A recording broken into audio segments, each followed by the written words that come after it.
Salamlar. Bugünkü dərsimiz hibridləşmə olacaq. Hibridləşmə əslində siz özünüz də görmüsünüz həyatda. Daha yaxşısını əldə edirik də. Deyəlim ki, qırmızı gül, ağ gül və siz istəyirsiniz çəhrayı gül, onu caraq edirsiniz çəhrayı gül. Hər ikisinin xüsusiyyətləri elə bir birində cəmləşir.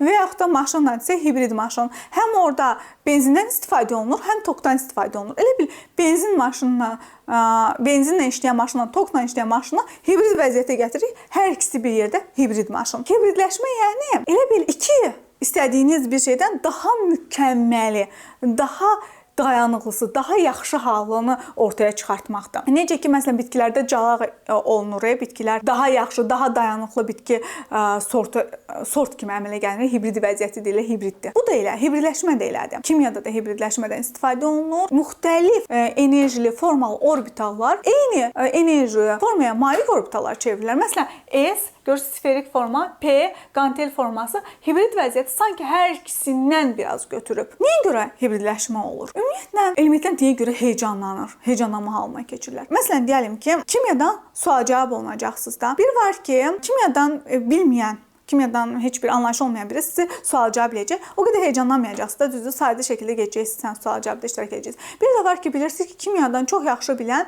yəni kimya müəlliməsi sizi sual-cavab edəcək. Siz heyecanlanacaqsınız və özünüzün maksimalını ortaya qoyacaqsınız da, ən yaxşı forma, ən yaxşı şəkildə, maksimal şəkildə cavab verməyə çalışacaqsınız. Heyecanlananda da elədir. Elementlər maksimumunu ortaya qoymağa çalışırlar və heyecanlananlar daha çox valentlik göstərirlər, maksimumunu göstərirlər. Hibridləşmə vəziyyəti isə daha dayanıqlı hal yaradır. Hətta ki, reaksiya gedən zamanı element heyecanlanır və həmin o müxtəlif formalı orbitallar eyni formalı orbitala hibrid vəziyyətə keçir, daha dayanıqlı vəziyyətə gəlirlər. Gəlin indi baxaq sp, sp2, sp3 hibridləşmə vəziyyəti necə olur? Məsələn, baxaq ikinci qrup elementlərinə. Məsələn, berilyum. Biz bilirik ki, xarici energetik təbəqəyə baxmalıyıq da. Yəni, reaksiyalar zamanı element xarici energetik təbəqədəki elektronları ilə valentlik göstərirlər, rabitə yaradırlar. Bir orbitalı var, s orbitalı və 2 elektronu var. Heyecanlanır.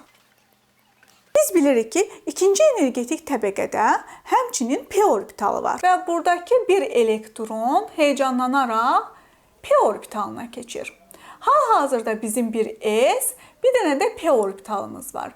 SP birləşir və SP hibrid halına keçir. Bax, bir S, bir P birləşir.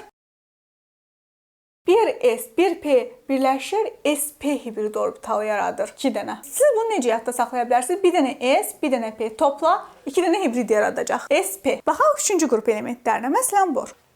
Biz bilirik ki, xarici energetik təbəqəyə baxırıq və burada S orbitalında 2 elektron var.